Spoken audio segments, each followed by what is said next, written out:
Hi, I'm Nick from The Gray Adventure, and we've been traveling in our 30-foot travel trailer across the US for about 2 months now, and plan on doing so for at least another year. One of the things that was really important to me for this trip was making sure that we could bring our bikes along for the journey. When we first set out, we simply purchased a bumper hitch mount for our bike rack and thought that would be enough for the 4 bikes that are traveling with us. It seemed to work just fine, but after only a few weeks, I did notice that the weight of the bikes was slowly ripping the bumper off from the frame of the trailer. Honestly, we're quite lucky that we caught it when it did, since things could have ended in disaster, with the rack and the 4 bikes ripping off the bumper from the trailer while driving down the highway at 65 miles an hour. The only other place for us to put the bikes was on the truck, and since we have a retractable bed cover on top of the truck, our options were limited. There were a few mounting systems which would cost about $400 each, but that's before the cost of the bike racks themselves. But with a little bit of planning and a couple trips to Home Depot, Walmart with $100 in supplies, and then 4 additional roof mount bike racks from Amazon, the final result turned into this. If you're interested in building something similar, let me walk you through it. I'll also have a detailed supply list in the video description below, so make sure you check that out as well. The first thing that you'll need is 4 pocket anchors to connect everything securely to the truck. And for the rails, I'm using square aluminum tubing which I picked up from the Home Depot. After measuring the length between the anchor holes in the side of the truck's bed, I cut the tubing down to size. And naturally, since we're on the road, I didn't have any power tools on hand, so I had to cut the tubing with a handsaw. My next step was cutting through the pocket covers to expose the holes. Now, since every truck is different, you might not even need to do this step at all.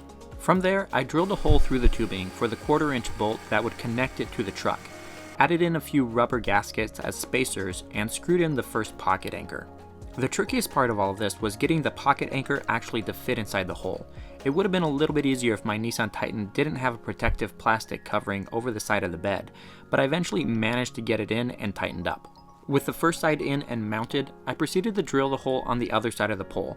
I recommend doing this if you want to make sure that the holes are perfectly aligned the first time that you do it. Once the second pocket anchor was fitted and connected, I repeated the same process to get the rail connected to the other side of the truck bed. The next part of the process was cutting the tubes that would go over the truck bed and getting them connected. It's important that this step of the process is done in conjunction with the bike racks themselves so that you know exactly where they need to be mounted. Unfortunately, I did have to make adjustments to my crossbars since they were mounted too far forward and didn't give enough support to the bike racks themselves. Next up is mounting the bike racks to the crossbars. I picked up 4 Swagman upright roof racks from Amazon for about $40 each. There were a few other cheaper options out there, but the reviews weren't that great. Of course, they can get a lot more spendy as well, upwards of $200 for a single roof rack, but I'm really happy with the ones that I've chosen. Since every bike rack is completely different, make sure you follow the specific instructions on how to put yours together and mount it to the crossbars on the back of the truck.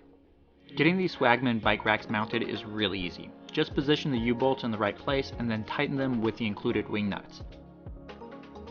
So far, this system has worked great for us. We've driven over 1,000 miles since we've had it installed and taken the bikes on and off more than a dozen times, and I haven't had a single issue. It can get a little bit tricky lifting up the bikes over your head and getting them on top of the truck without scratching anything, but so far we haven't had any issues with that either. And as for the bike racks themselves, they're extremely sturdy, holding the bikes in position without any wobble or shake as we're driving down the road at 65 miles an hour. This DIY bike rack solution isn't the prettiest thing you've ever seen, but it definitely gets the job done. As I mentioned before, I have a detailed list in the description with all the products that I used in this DIY project. If you want to see more videos from us, make sure you subscribe to the channel, and please give this video a thumbs up if you enjoyed it or if you found it helpful. Thank you guys so much for watching, and I hope to catch you in the next one.